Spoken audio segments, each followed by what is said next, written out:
Well, as the weather warms up, not that you can tell, yeah. I've sort of thought, you know, some freshy lists and that'll come out. And I just thought I'd do one in my own kind of way. And this is a summer freshy list of freshies and summery ones and bright ones and colourful ones that obviously we don't hear a lot about because, you know, whatever. YouTube is about views and that now. There are a few people who will talk about new interesting non-gifted sponsored bottles. Same on Instagram, it's rare.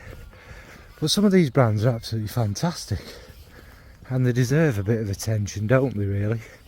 So that's all this video is. It's kind of under the radar, hidden gem, kind of more indie. Not all of them. Unspoken about ones really. Simple as that. Alright, let's get started. So first up is a map of the heart, white heart. And this is a really interesting fragrance. Wouldn't be one I kind of would warm to normally, maybe. But I say that. But I kind of acquired it by accident. Let's say it's not gifted nor bought. It's an accident. And anyway, it's kind of this. The name kind of suits it. The white heart. It's kind of this aromatic fragrance with lavender and cardamom. It's got a real fresh pop to it, and it's quite creamy. Even sometimes, I think I've described it before, it's having a little bit of a white chocolatey vibe. Not too much. Oh my god, there are geese. Can you see them? What on earth are they doing near me? Yeah, so back to that video. I'm not entirely sure where I was bloody at. Lavender, creamy, chocolatey, woody. Normally I'd redo these, but you can see the lights going, so I'll finish this one. And yeah, it's a kind of beautiful, crisp white kind of aromatic one. Now it has plum in it though, which gives it this fruity purpleness. Not too purple, it just adds this lovely sweetness in there that's most unexpected. And actually it really works nicely. So you've got a fresh kind of sort of creamy-ish white fragrance with the lavender and then the fruity plum, and it's quite hard to describe really. It's just like that. It's quite lovely. So that's White Heart from Map of the Heart. So next is from that great kind of natural brand April Aromatics, and it's one I think I did talk about in a bit more detail on a post before, and yeah, I think it's kind of a good summery kind of fresh one that's you know, hidden gem like the rest of them, and that is Vetiver Claire. I don't know how you say it, but it's C-O and then the O and the U are joined, or whatever. Claire, Vetiver Claire. Anyway, as you can probably tell, it's a vetiver fragrance, and it's a traditional kind of vetiver citrus fragrance. But it's not, you know, they don't all smell identical, do they? And the thing about this one is it's kind of a lemony lime bergamoty rind. There might be grapefruit, but don't really get much of that. But it's more of a limey kind of feeling. It's the kind of thick, beautiful zest around it, and it's sensational. It's so vivid and so like you are chewing into it and all of that stuff. It's absolutely gorgeous. And with that is a kind of the vetiver. It's all not the same vetiver. It's kind of a woody vetiver. There's woods in this as well, and then a kind of more a little bit smoky in there, and then a kind of earthy feeling about it. It's just a magnificent fragrance really. And again, I'm growing into vetiver. When I first tried this, it didn't leap out at me, as we do. Times and things change, don't they? But it was absolutely magnificent. I really enjoyed it. Beautiful. That's all I'm going to say. Just a beautiful fragrance. and it's perfect for days like this because you kind of get that. I mean, I know vetivers are kind of grass, but it's a woody kind of earthy thing sometimes it's dry, and you kind of get that, don't you, in a situation like this. So yeah, from April Aromatics is Vetiver Quer. Next on the list is from Sense of Wood, and this was from the European version, which is something du bois, isn't it? I can't remember. I'll add it on the screen because you know I'm an idiot. So yeah, and this is Mineral Cedar Mineral, and this is obviously, you know, you can tell from the name, it is primarily based around cedar wood, but actually it's not just that. It's cedar wood, it's some beautiful spices. There is a hint of the kind of mineral, kind of watery, kind of aquatic freshness in that. Also there's some creamy sandalwood in it, it has this kind of creamy, again I keep saying white chocolate, but for some reason creamy notes can always remind me of that, and it has a kind of creamy white chocolatiness about it. It's also there's a little bit of something aromatic, is it lavender, something like that, running through it. It's not the same. I've obviously mentioned White Heart. This isn't like White Heart. This is very much primarily very woody, and very pleasant and very easy to wear. Again, not something I'd immediately say was my type of fragrance, but you know what? It's absolutely gorgeous, and it's kind of a casual, easy day one. And the cedar, oh, these bluebells smell divine. Sorry. Oh, wish I could bottle the scent of this, but yeah. Anyway, it's just like a smooth, woody one, not as creamy as you'd think with them notes in it, but smooth and easy. So yeah, sorry, I'm waffling on completely about it, so I'm getting distracted. That's Mineral Cedar, or Cedar Mineral, from Sense of Wood. So next up is from a brand close to my heart, because it's based in Derbyshire, which is of course God's country, my homeland, greatest place on earth ever. It does look a lot like this, except everything's much higher up and more mountainous and hilly. But what I've picked from them is Patho. I need to talk about these a bit more than I do, to be fair. And Patho, it's kind of a peachy floral one, quite nectary. This is your proper summer floral. This is when the florals are in full bloom and you get all the sweetness from them. And also obviously that peachy kind of note running through it, mixing with the florals. So it's both kind of sweet but not too much. There is a kind of warm, kind of almost syrupiness, as you can imagine, from them two notes kind of melding together.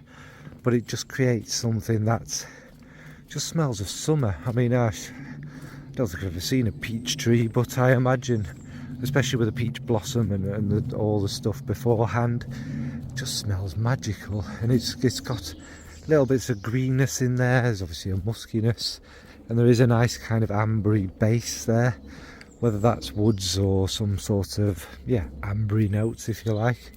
And it's just a very gorgeous, sumptuous kind of summer. It is fresh, don't worry, it's not too heavy in that. It's more perhaps a summer evening kind of scent. It's gorgeous. So that's Patho from Michael Anthony Perfume. Next up, again, from one of my favourite brands, and a fragrance I've not spoke about too much. And there's some that are very good for kind of fresher weather in this. But the one I've gone for is the Typographer's Daughter, which is got a very special story and everything behind it. It'd probably be worth kind of reading into that yourself. I'm not going to go into too much depth. But this one is primarily a pear fragrance, but it's not a fresh or a green pear. It's a kind of almost, It's probably some sort of New Zealand pear. I have no idea what the pear is, but it's kind of almost like a pear drop. Now it starts off quite sumptuous and lovely, along with there's some floral notes and some notes that, to be quite honest, I couldn't pick out, because, you know, I'm not down with the old New Zealand kind of foliage and that. And there's a kind of, at first especially, something like an osmanthus. Now it's probably not likely osmanthus, but it has a sort of leathery feel there, and there's a sparkle about it in there. And again, where these come from, I don't know. It'll be potentially some of the New Zealand type notes, but altogether you get this kind of sweet, maybe even a little bit waxy at first kind of pear that kind of grows and develops and becomes a little more kind of mellowed out, not as sweet and what have you. But the pear weirdly lasts until the very end, where after a couple of hours you're left with a kind of musky, soft, beautiful, kind of almost clean again. That'll be the musk giving it this kind of snugly into sheets kind of feeling about it. And it's wonderful for a warm day. So that's the typographer's daughter from One Way Bridge. Next is from And Fragrances, and that's Frank. Now again, maybe I'd push this towards not the end of a day, not an evening one, but as it's not quite as warm. Now Frank is this unbelievably, insanely beautiful lime and frankincense fragrance. It opens up with this kind of sumptuous, magical, fruit gum-esque kind of lime. And obviously that takes me back to being a kid, back when they used to have real flavours and sugar in them, and they'd stick to the top of your teeth and you could pull them with the bottom of your teeth. I kind of loved doing that kind of thing. And the green ones are probably my favourite, weirdly, and the black ones, because they had, like I say, flavour. But anyway, back to the lime. The lime is sumptuous, sticky, zesty, probably like biting into the skin of a lime. It's incredible, and it smells of, like, the whole air is filled with limes. And as it develops, you get kind of it's on that citric side of a frankincense, a kind of fresh, lovely, airy one. A beautiful smooth resin. Sorry, I seem to be eating flies as we walk. And that kind of slowly goes through it as the lime kind of fades back a little bit, not completely, but starts to, Charlie, go back a touch, and then you're kind of filled with this lovely airy kind of, you know what I mean, kind of sort of, even I'd go as far as like spiritual, lovely kind of incense. It's not like a burning, smoky incense. It's just a frankincense softly filling the air, and the lime still cuts through it right until the very end. There's a lot more going on, but that's what kind of get, and that kind of zestiness makes it perfect for the kind of fresher weather. So that's Frank from And then we have from State of Mind Perfumes, is one I've spoken about quite a bit, and I don't know if it is a summer one, but it's one I associate with the summer, because when I got it, I won this one in a giveaway actually. But yeah, it's Secret of Success, and it's a grapefruit tea fragrance primarily. And the grapefruit is like a red kind of grapefruit, so it's not too sharp and bitter. It's a nice, again, zesty, I'm using the word. It's a nice kind of citric, almost sweetness, but still with that sharpness that you get from grapefruit, and that kind of cuts through the sort of a cinnamony feel as well. But that's just there just to give the grapefruit almost a kind of sweeter dabble, like you dipped your grapefruit in a tiny bit of cinnamon. And then obviously it's about this kind of black tea, the kind of freshness of the tea, the grapefruit flavoured tea if you like as well. And it's just very calming and very easy to wear. It does suit the warm weather, but I suspect maybe you're looking at kind of late summer, autumn for this one. I don't think you'd get away with wearing it on a very hot day, but it's just very easygoing, almost ethereal, you know, like a cup of tea. You sit down and you relax and you'd watch the world go by and the sun setting and that kind of thing. It's almost got that colour of the sunset as well. So that's a secret of success from them people. State of Mind perfumes, that's it. Right folks, thanks, bye. And then finally is not really an indie brand, but it is a small niche brand, and it's worth mentioning because it's one of their fragrances that doesn't get spoken about much. Is from Ormond Jane, and that's Osmanthus. Now obviously no prizes for guessing what the fragrance is about. Obviously it's an Osmanthus fragrance, and it's almost, I mean, I don't know if it's got Davana in it, but it has that kind of, Davana amplifies to me a kind of peachiness, and it starts off quite juicy and apricot-y peach, if you like, and then it kind of slowly develops into kind of more of an Aerosonic kind of one. There is a nice greenness running through it. I suspect it's got vetiver in the base. So yeah, so it's got that kind of woody, kind of osmanthusy feel in the base. Osmanthusy, vetiver feel in the base. It goes quite musky, but still you get that lovely kind of apricot-y, peachy richness through it. It's a great fragrance. Again, kind of summer nights one. And if you love Osmanthus, you love that kind of apricot-y, peachy feel, it's perfect for you. So that's Ormond Jane's Osmanthus. So next up is from Nancy Mayland Perfumes. That's called Atlantia. And this one is kind of an all year round one. It plays differently and suits all the kind of different seasons. But this is actually, for me, it's almost a coastal marine kind of fragrance, which is very unlike me. It does have a little bit of saltiness in it. One of the main notes is neroli, so it has a kind of bitter sharpness. Has the rose hip that kind of smooths it out, and there's other florals in there too, with the neroli and that, and there's kind of a nice woodiness. But it's mainly it's about the two seas in round Scandinavia that don't mix, and it is this kind of beautiful smell of that kind of breezy serenity, that's the word. And it just kind of envelops you, and it feels fresh.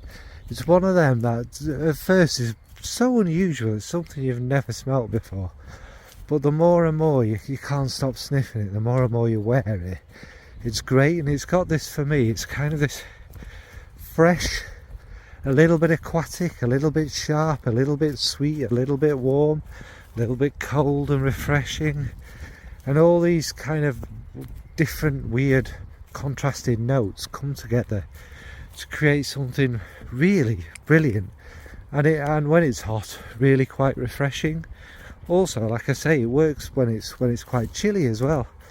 You still get the freshness, but maybe the warmth shines more. It's a brilliant fragrance. So that's Atlantia from Nancy Mayland. So yeah, it was just a quick video.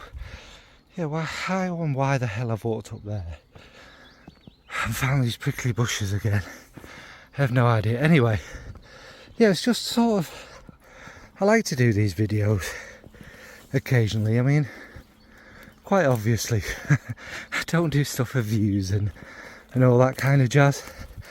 And the only reason I ever wish I was a little bit bigger than I am is because these houses and these smaller indie things deserve some good attention, if I don't collapse and die here.